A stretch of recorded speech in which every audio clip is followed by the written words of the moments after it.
Donc dans cette vidéo, je voudrais vous montrer quelques fonctionnalités basiques de Inkscape que j'utilise pour faire des schémas de physique-chimie et aussi des dessins de sciences de manière plus générale. Donc commençons par quelques objets, quelques outils. Le premier outil, c'est celui qui permet de faire des carrés, ici. On voit que le carré a un fond et un contour. La couleur du fond s'obtient en cliquant sur la palette. La couleur du contour en cliquant avec une majuscule, la touche maj enfoncée. Et autrement, on peut aller dans fond et contour pour changer le fond et le contour en utilisant les outils standards de couleur. Et l'épaisseur du contour, on peut vouloir mettre des pointillés, etc. etc. Vous pouvez aussi, quand vous revenez sur le carré, vous pouvez choisir la largeur, la hauteur, et ce que vous pouvez faire soit comme ça, en manipulant les poignées, soit ici. Bon, les couleurs c'est horrible, mettons ça.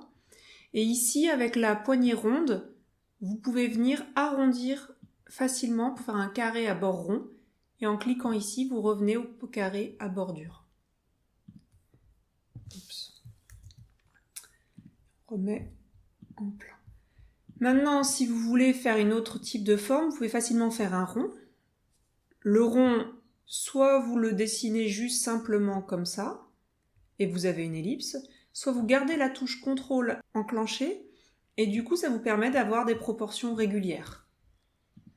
Quand vous avez deux formes, et que vous les mettez l'une avec l'autre, vous avez des opérations simples que vous pouvez faire, comme par exemple chemin union pour ne faire qu'une seule forme, par exemple. Et ici, si vous faites chemin différence, ça vous permet d'enlever et de faire un trou sur l'objet. Vous pouvez toujours le modifier comme ça.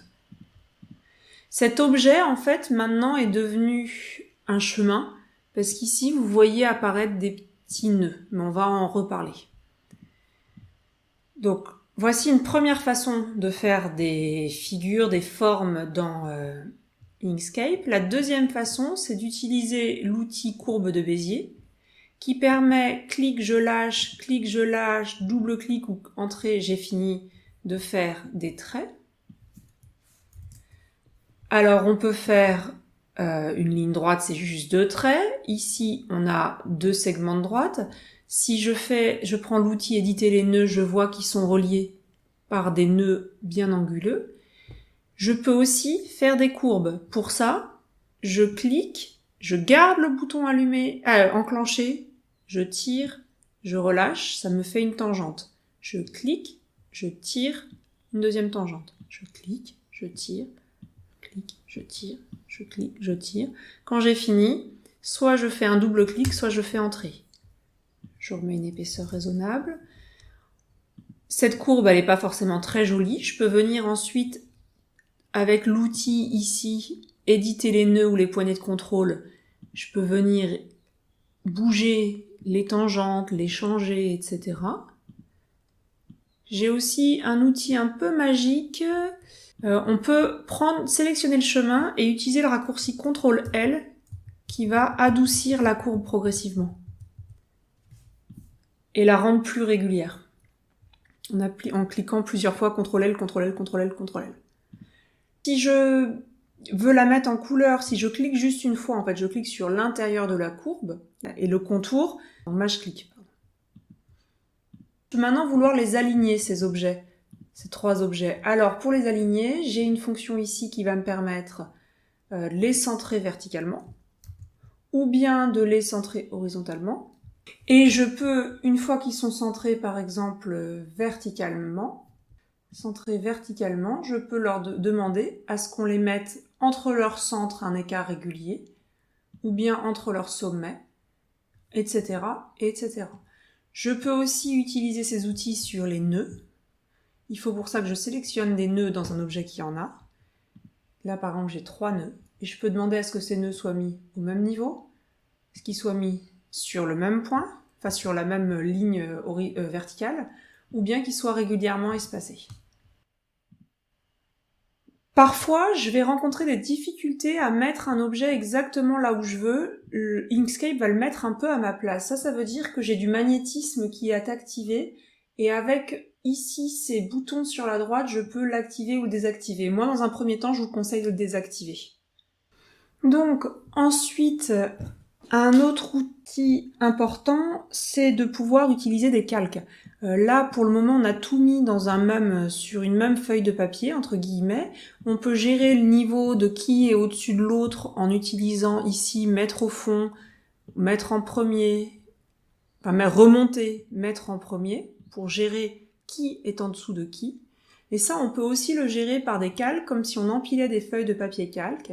Et ce que je vous conseille, ce que je fais en général, c'est que j'ai un calque de fond, toujours en bas, dans lequel je mets le fond de la forme sur laquelle je vais dessiner.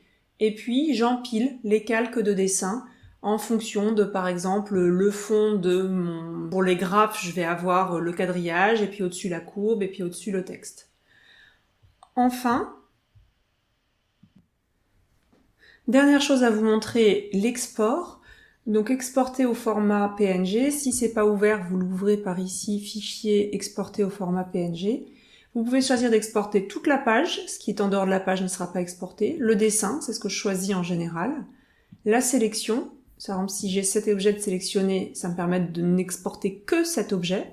Ou personnaliser, je peux choisir de quel endroit à quel endroit dans l'image je veux exporter. Moi, je fais toujours le dessin, donc bien vérifier, parce que parfois, quand on a cliqué sur un objet, on est dans sélection. Le dessin, il faut choisir le lieu où on va l'exporter, le nom, mettre un nom en .png, et une fois que ce sera fait, c'est pas suffisant, il faut bien penser à appuyer sur le bouton exporter. Par défaut, s'il n'y a rien, là, comme ici, ça va exporter les formes qu'on a ici, et uniquement, et il n'y aura pas de fond derrière. Ce sera transparent. Ici, du coup, si je vais dans Images, Test, c'est gris, ça veut dire que c'est transparent, là où il n'y a pas de pixels colorés. C'est pour ça que moi, je mets toujours un fond. En général, je le mets blanc et sans contour, pour que, quand j'exporte le dessin, remplacer, il y ait un fond blanc derrière l'image. Voilà, avec ça, je pense que vous avez vu les fonctionnalités de base de Inkscape et que vous pouvez commencer à faire des figures et des dessins.